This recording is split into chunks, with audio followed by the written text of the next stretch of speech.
अल्हम्दुलिल्लाह नहमदुहु व नस्तईनुहु व नस्तगफिरुहु व नुमिनु बिही व नऊज़ु बिल्लाहि मिन शुरूरि अनफुसिना व मिन सय्यिआति अमालिना मन यहदिहिल्लाहु फला मुज़िल्ल लहु व मन युज़लिलहु फला हादिय लहु व अशहदु अल्ला इलाहा इल्लल्लाह व अशहदु अन्ना मुहम्मदन अब्दुहु व रसूलुहु अम्मा बाद फ़अऊज़ु बिल्लाहि मिनश शैतानिर रजीम बिस्मिल्लाहिर रहमानिर रहीम इन्नल्लाह रब्बी व रब्बुकुम फ़अबुदूह हाज़ा सिरातुम मुस्तक़ीम फ़लम्मा अहस्सा ईसा मिनहुमुल कुफ़्र क़ाल मन अंसारी इलल्लाह क़ाल अल हवारियून नहनु अंसारुल्लाह आमन्ना बिल्लाहि वशहद बिअन्ना मुस्लिमून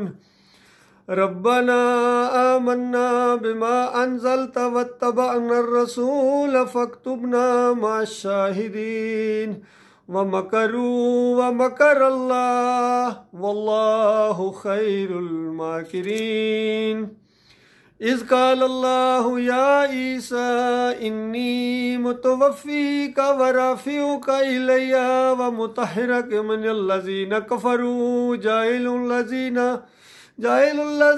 तबऊ फ़ौक़ल्लज़ीना कफ़रू इला यौमिल क़ियामह सुम्मा इलैया मर्जिउकुम फ़अहकुम बैनकुम फ़ीमा कुन्तुम फ़ीहि तख़्तलिफ़ून। ये सूरह आले इमरान की 51 से लेकर 55 नंबर आयत तक ये आपके सामने तिलावत की गई हैं। इससे पहले खुतबा मसनून पढ़ा गया है। नबी अलैहिस्सलाम जब कभी खिताब करते थे तो ये खुतबा मसनून पढ़ते, अल्लाह की हम्द व सना उसकी शान के मुताबिक कि हम अल्लाह के ऊपर ईमान ले आए हैं, वो हमारा मालिक है, खालिक है, सारी तारीफ़ें उसी के लिए हैं। वो जिसको हदायत दे उसको कोई गुमराह नहीं कर सकता है, और वो जिसको गुमराह रहना दे उसको कोई फिर हदायत भी नहीं दे सकता है। और फिर मैं गवाही देता हूँ कि अल्लाह के अलावा कोई माबूद नहीं, कोई दाता, कोई दस्तगीर, कोई मुश्किल कशा, कोई हाजत रवा उस अकेले मालिक के अलावा नहीं है। कोई पुकार के लायक, कोई नजर न्याज के लायक, कोई रुकू और सजदे के लायक नहीं है इल्लल्लाह, सोए अल्लाह के। और मैं गवाही देता हूँ कि मोहम्मद सल्लल्लाहु अलैहि वसल्लम अल्लाह के आखिरी रसूल हैं, खातमुन नबिय्यीन हैं, और उनके ऊपर कुरान नाजिल हुआ है। अब क़यामत तक कोई और शरीयत आने वाली नहीं है, कोई और किताब नाजिल होने वाली नहीं है। तो ये दावत जब उठी है यहूद व नसारा के अंदर, वो उस माहौल के अंदर जहाँ ये सूरत नाजिल हुई है, हिजरत हो चुकी है। इससे पहले 13 साल मक्का के अंदर इलाहुकुम इलाहुम वाहिद की दावत दी जाती रही है उस कौम के सामने जो मानती है कि हमारा पैदा करने वाला और हमारे बाओजदाद का पैदा करने वाला अल्लाह है। और वो समझते थे हम दीन इब्राहीम के ऊपर हैं अलैहिस्सलाम, और वो सब कुछ कर रहे थे जिनके खिलाफ इब्राहीम अलैहिस्सलाम ने अपने दौर में आवाज़ उठाई थी। इब्राहीम अलैहिस्सलाम मूर्तियों को तोड़ने वाले और ये मूर्तियों के बनाने वाले, वो एक अल्लाह के मोहित बंदे और तौहीद की दावत उठाने वाले शिर्क के दुश्मन गुजरे हैं। और ये जो उनकी औलाद आगे जाके ये शिर्क के दाई बन गए और शिर्क के मुहाफिज बन गए, रखवाले बन गए, और दावा उनका यही था कि हम इब्राहीम अलैहिस्सलाम के मानने वाले हैं। तो अल्लाह ताला ने खोल खोल कर उनके सामने बयान किया कि तुम इब्राहीम अलैहिस्सलाम के मानने वाले नहीं हो, तुम्हारा इब्राहीम अलैहिस्सलाम के साथ कोई तल्लक नहीं है। अब अगर इब्राहीम अलैहिस्सलाम के साथ किसी का तल्लक है तो वो ये हमारे आखिरी नबी मोहम्मद सल्लल्लाहु अलैहि वसल्लम और उनके साथी हैं। इसी तरह जब ये दावत आगे बढ़ती गई, माहौल ने इस दावत को बर्दाश्त न किया। 2 दफ़ा हबशा और फिर मदीने की तरफ हिजरत करना पड़ी। अपने बेगाने बन गए और करीबी रिश्तेदार, भाई ने भाई को घर से निकाल दिया, बाप ने बेटे को, और इस तरीके से एक खलबली मच गई। इस तौहीद की दावत ने हर तरीका इख्तियार किया गया, मालो दौलत के ढेर लगा देंगे, इस दावत को रोको, बेहतरीन आपको रिश्ता देने के लिए तैयार हैं, हम अपना बादशाह मानने के लिए तैयार हैं, और जो कहें हम आपको देंगे, लेकिन ये बात ना कहो, इसके अंदर थोड़ी बहुत तब्दीली ले आओ। तो कहा गया कि ये बात कोई मेरी तो नहीं है, मुझे तो मेरे रब ने हुक्म दिया है, इससे पहले 40 साल मेरी जिंदगी गुजरी है, इससे पहले मैंने कभी ये बात नहीं कही है। अब ये अल्लाह की बात है, अल्लाह की किताब है, मैं किस तरह इसके अंदर तब्दीली लाऊं? और मैं अगर तब्दीली लाऊंगा तो मेरा मालिक मुझे कहता है कि फिर तुम्हें कौन क़यामत के दिन कौन तुम्हें अल्लाह के अजाब से बचाएगा? दुनिया में भी मालिक कहता है दोहरा अजाब दिया जाएगा, आखिरत में भी दोहरा अजाब दिया जाएगा। तो लिहाजा ये मेरी किताब नहीं है। मैं सबसे पहले खुद पाबंद हूं इसके ऊपर अमल करने के लिए, फिर तुम्हारे सामने, और मेरा काम सिर्फ पहुंचा देना है, बाकी निपटेगा अल्लाह तुमसे अगर तुम बात को नहीं मानोगे तो। इस अंदाज से ये दावत आगे बढ़ती गई। फिर जब मदीने में पहुंचे हैं तो वहां यहूद व नसारा से ज्यादातर वास्ता पड़ा है। अब उनके सामने ईसा अलैहिस्सलाम की दावत लाई गई है कि आज तुम्हें यह अजीब लगती है बात, हालांकि ईसा अलैहिस्सलाम जब अपनी कौम के अंदर तुम्हारे बड़ों के सामने जब वो दावत दे रहे थे तो क्या उन्होंने कहा था? उस दावत का जिक्र है इन आयात के अंदर। फरमाया ईसा अलैहिस्सलाम ने कहा कि लोगों सुनो, इन अल्लाह रब्बी व रब्बुकुम, कि बेशक अल्लाह ही मेरा रब है, मेरा रब है, तुम्हारा भी रब है।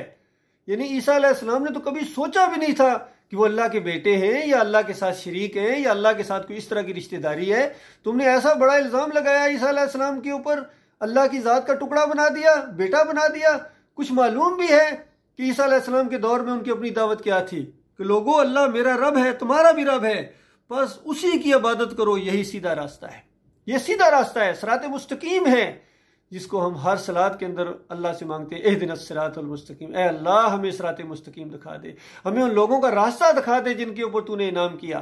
तो यहाँ ईसा अलैहिस्सलाम कह रहे हैं ये है सीधा रास्ता कि अल्लाह को अपना रब मान लो, उसको अपना माबूद मान लो, उसको अपना अकेला मालिक मान लो, तो फिर ये सीधा रास्ता है।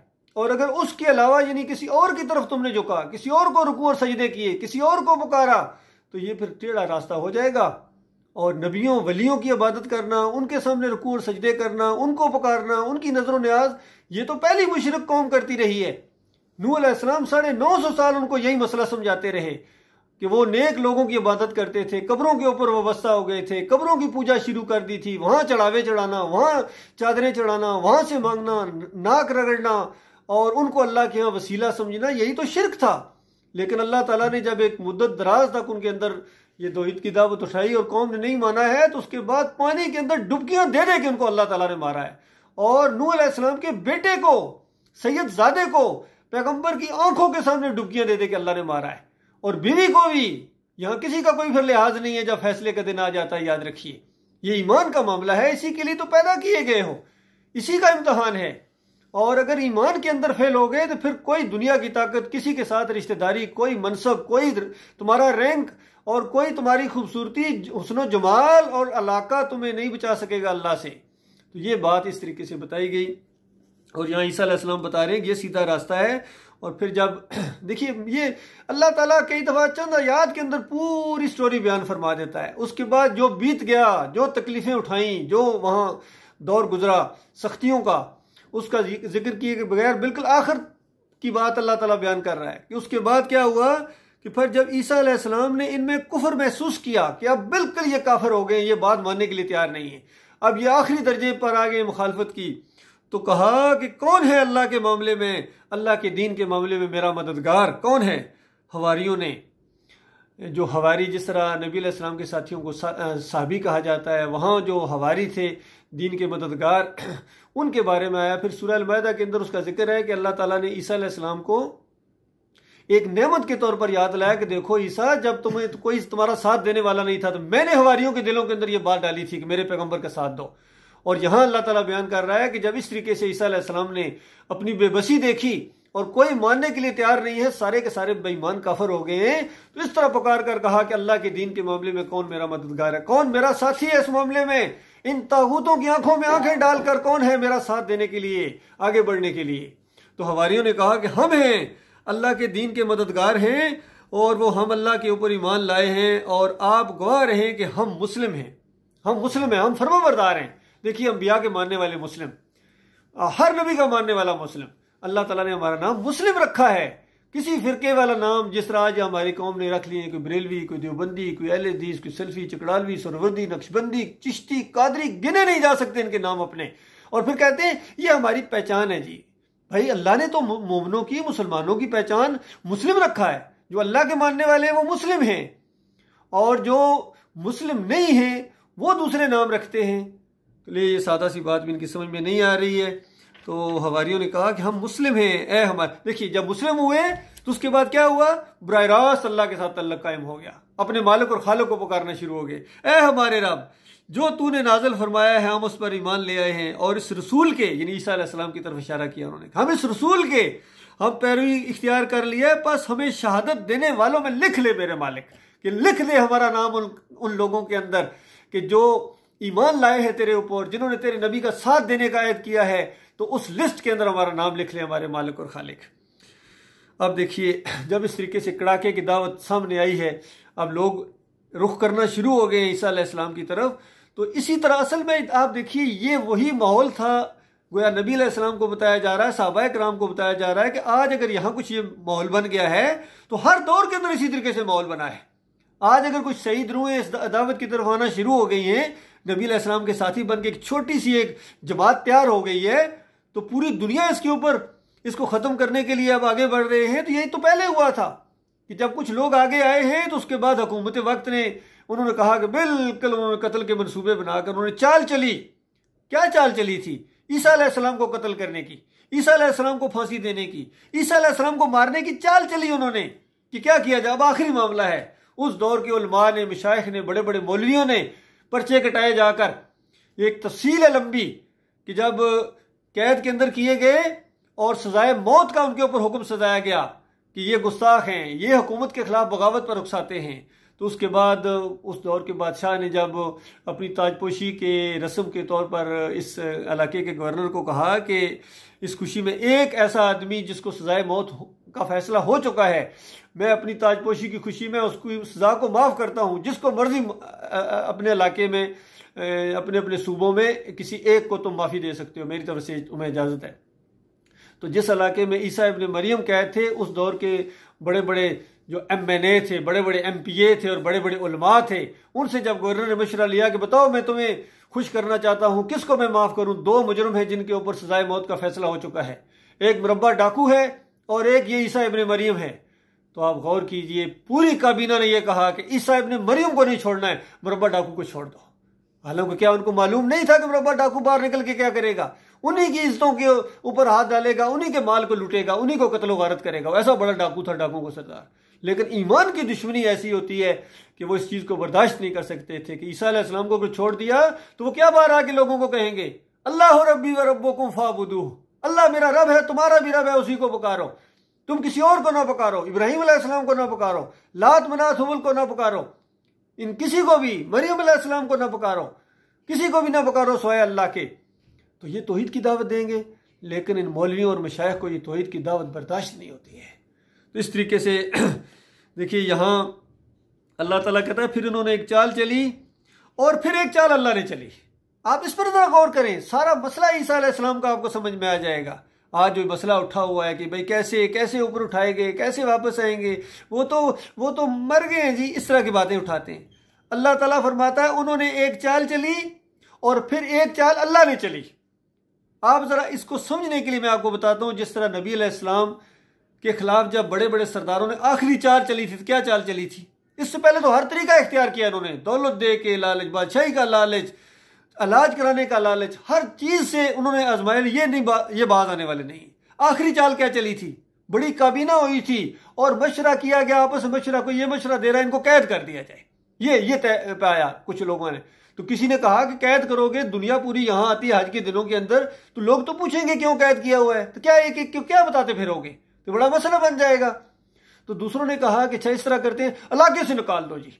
तो उनका पता है ना, इलाके से निकाल दोगे तो इनकी शख्सियत कैसी है, जहां भी जाएंगे यही काम करेंगे। और अगर किसी दूसरे मुल्क में जाके, दूसरे इलाके में जाके इन्होंने बड़ी फौज तैयार कर ली तो फिर तुम्हारा क्या बनेगा। तो उनका वाकई ये भी तो बड़ा मसला, उन्होंने कभी सोचा नहीं ऐसा। अबू जहल बोला, उसने कहा मेरी बात मानो, शुरू से मेरा यही मौकफ है, कत्ल करो, बस खत्म करो मामला, ये आखिरी मामला है, इसके अलावा कोई चारा नहीं है।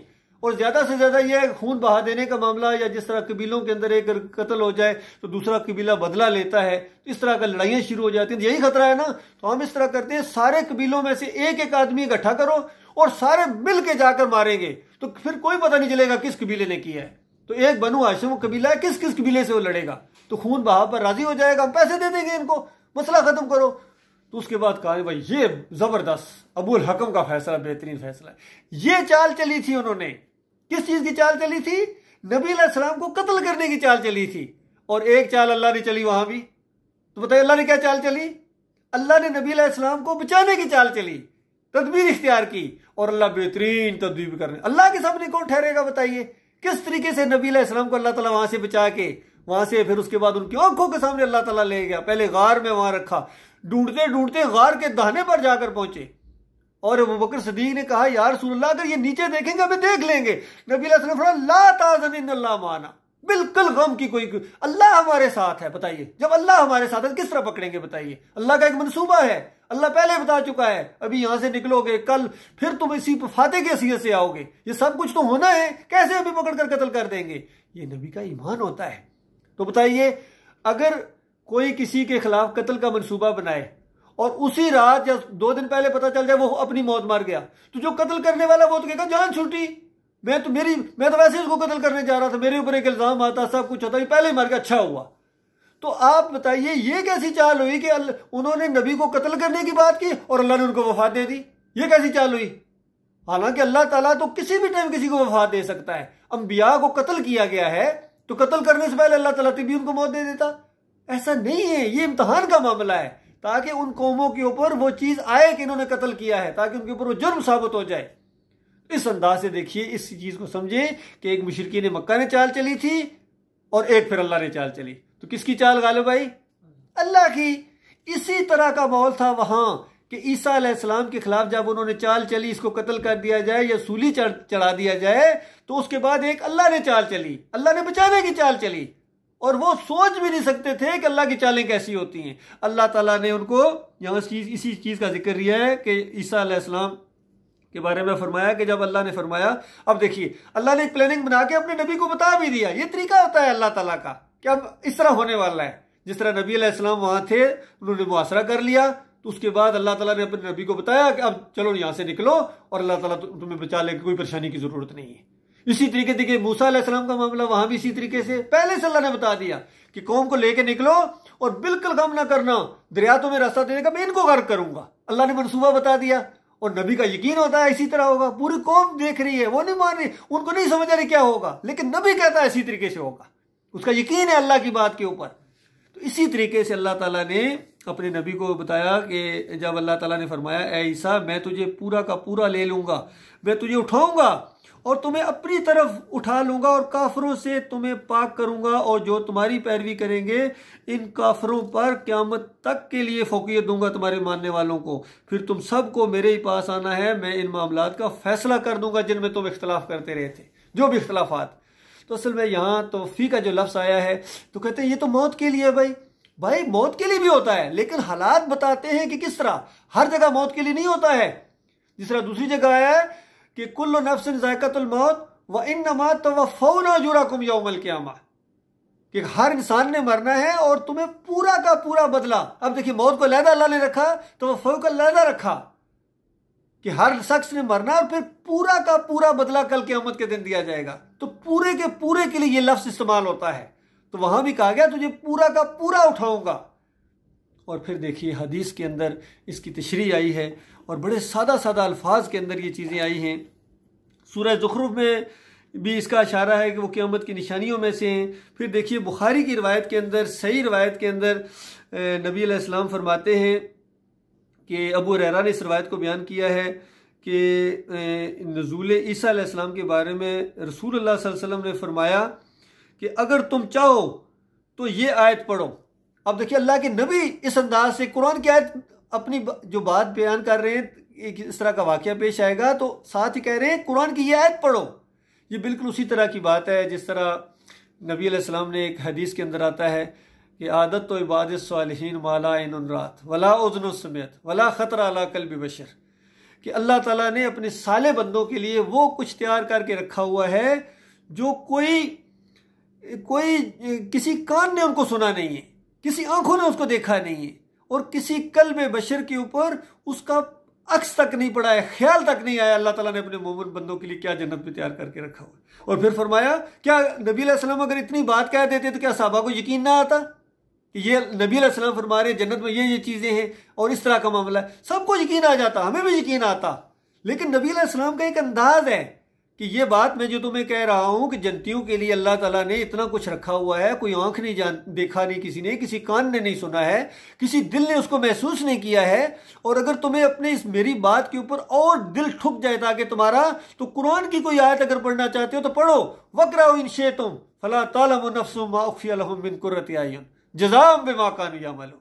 कि अल्लाह ताला कुरान में भी यही बात कहता है कि मैंने अपने मोमिन बंदों के लिए वो कुछ तैयार करके रखा है, उनकी आंखों की ठंडक के लिए क्या कह रखा हुआ है, कोई नफ्स नहीं जानता है, कोई नफ्स नहीं जानता है। जिस तरह कुरान की बात को पेश किया, तो बिल्कुल यही अंदाज यहां भी देखिए कि नबी अलैहिस्सलाम जब वो चीज़ें बयान किया करते थे कि ईसा अलैहिस्सलाम हाकिम बनकर आएंगे और ये सारा मामलात होगा, दज्जाल को कत्ल करेंगे, ये सारा मामला। और फिर कुरान की आयत की तरफ इशारा किया कि अगर कुरान की आयत से हवाला चाहते हो तो पढ़ो इस आयत को, व इन्ना मिन अहलिल किताबी, ये वाली आयत कि व इन्ना मिन अहलिल किताबी इल्ला लयुमिनन्न बिही क़ब्ल मौतिही व यौमल क़ियामति यकूनु अलैहिम शहीदा। कि अहले किताब में कोई ऐसा ना होगा, कोई ऐसा ना होगा जो ईसा अलैहिस्सलाम की मौत से पहले उन पर ईमान ना ले। मौत से पहले, उनकी मौत अभी आनी है, उनकी मौत से पहले सारे अहले किताब ईमान ले आएंगे उनके ऊपर। यानी ये जितने ज़्यादातर ईसाइयों के मामला है और जो यहूदी हैं इनकी अक्सरियत नहीं मानेगी, तो उनके बाद उनको बहुत जंगों का सिलसिला होगा। ये आज जो कहते हैं ग्रेटर इसराइल बनाएंगे, जो ग्रेटर इसराइल बनाएंगे, इनको होश नहीं है कि ये ग्रेटर ग्रेवयार्ड बना रहे हैं अपना। इसके बाद इनका कत्लेआम बहुत बड़ा होगा। उस दौर की बात है, आखिरी क़यामत की निशानियों में से हैं। तो लेकिन उससे पहले आज जो माहौल आजकल जो पूरी दुनिया में बना हुआ है, इनका जोर चल रहा है। छोटा सा मुल्क आप देखिए कि इन्होंने किस तरीके से अपनी आस्ता आस्ता बड़ी रियासत कर रहे हैं, और फिर ये अरब के साथ इन्होंने क्या किया है, किस तरीके से पूरी तरह उनको गुलाम बना लिया है आज इन्होंने। तो ये मामला आगे बढ़ता जाएगा। अभी इनके ऊपर अल्लाह का अजाब भी आना है, इन अरबों के ऊपर, इन मुसलमानों के ऊपर अल्लाह का अजाब आना है। और इन यहूदियों के ज़रिए ये चीज़ें सामने आ रही हैं। और उसके बाद जो यहूदियों के ऊपर उस जुर्म का, याद रखिए, उनके ऊपर ड्यू है एक अजाब अल्लाह का। क्योंकि कुरान हमें ये चीज़ बयान करता है कि जब रसूल किसी कौम के अंदर आता है और रसूल का कौम इनकार कर दे, तो उसके बाद उस कौम के ऊपर जो अजाब होता है वो लाजम हो जाता है। तो रसूल को खासकर अगर वो कत्ल करने का मामला करें, फिर अजाब आता है लाजमी। तो उन्होंने तो अपनी तरफ से कत्ल कर दिया, सलीब पर कोई कहते चढ़ा दिया, कोई कहते कत्ल कर दिया। अल्लाह ताला कहता ना सलीब चढ़ाया ना कत्ल किया, बल्कि अल्लाह ताला ने उनको अपनी तरफ उठा लिया। तो उस कौम ने तो कर दिया अपनी तरफ से। अब उनके ऊपर जो अजाब ड्यू है अल्लाह का, वो आना ही आना है। वो अल्लाह ने थोड़ा सा पेंडिंग कर दिया। और वो ये क़यामत से पहले ईसा अलैहिस्सलाम की नज़ूल के बाद जंगों का बड़ा सिलसिला होगा। ऐसी ऐसी जंगें होंगी, मुलाहमतुल कुबरा, बड़ा खून रेज जंगें होंगी। और यहाँ तक आता है ऐसी ऐसी जंगें होंगी कि ज़मीन लाशों से भर जाएगी। और ख़ासकर अरबों के मामले में कि अगर 100 बेटे हैं किसी के तो 99 कत्ल हो जाएंगे। और एक परिंदा उड़ेगा जो नीचे लाशें होंगी, जिनके ऊपर बैठने की कोशिश करेगा लेकिन बदबू की वजह से नीचे नहीं आएगा, उड़ता जाएगा कि आगे जाके रुकूंगा, और आखिर में थक के नीचे जब गिरेगा तो किसी न किसी लाश के ऊपर जाके गिरेगा। ऐसा मामला होने वाला है। और ईसा अलैहिस्सलाम के बारे में आता है कि आएंगे वो जब, तो उसके बाद वो सुपर एटॉमिक दौर होगा। और ईसा अलैहिस्सलाम की जो सांस है जहाँ तक जाएगी, और यहूदी को लगेगी जाके वो नमक की तरह पिघलेगा, और उनकी सांस जाएगी जहाँ तक उनकी निगाह जाएगी। और शजर और हजर पुकारेगा, पत्थर उस दौर में पुकारेंगे, और ये दरख्त पुकारेंगे, इधर आ मुस्लिम, ये मेरे पीछे बेईमान यहूदी छुपा, मार इसको। ये एक सारा मंसूबा है अल्लाह ताला का। ये बिल्कुल सादा सी बातें हैं, लेकिन जिनके दिलों के अंदर टेढ़ है, जिनके दिलों के अंदर मर्ज है, वो इन चीज़ों को नहीं मानते हैं, इनकार करते हैं। ख़ासकर इनकारी हदीस का जो गिरोह है, ये बिल्कुल इन हदीसों को नहीं मानते हैं। नबी अलैहिस्सलाम की बात पर इनको यकीन ही नहीं आता है। यानी ये अपनी जो तशरीह करते समझे ये ज़्यादा बेहतर है। हालांकि तशरीह कुरान की वही है जो नबी सल्लल्लाहु अलैहि वसल्लम ने की है, सहाबा इकराम ने की है। और अब जिस तरह का एक माहौल बना हुआ है पूरी दुनिया का, ये खासकर कोरोना के ज़रिए, और ये सारी चीज़ें जो अब आना शुरू हो गई, जिस तरह यहूदियों की लाबी, वो बिल्कुल, बल्कि इन चीज़ों को समझना और ज़्यादा आसान हो गया है। बिल्कुल अब करीब क़यामत है। और उसके बाद फिर ज़ाहिर बात है हमेशा के लिए से मामला दुनिया का ख़त्म कर दिया जाएगा। मैदान महशर लगेगा, क़यामत आनी है, एक गिरोह ने जन्नत में जाना है, एक जहन्नमी गिरोह होगा। ये सब कुछ अल्लाह ताला गौर व फिक्र करने और ईमान खालस करने और ईमान की बातों को समझने और दूसरों तक पहुँचाने की अल्लाह ताला तौफीक अता फरमाए।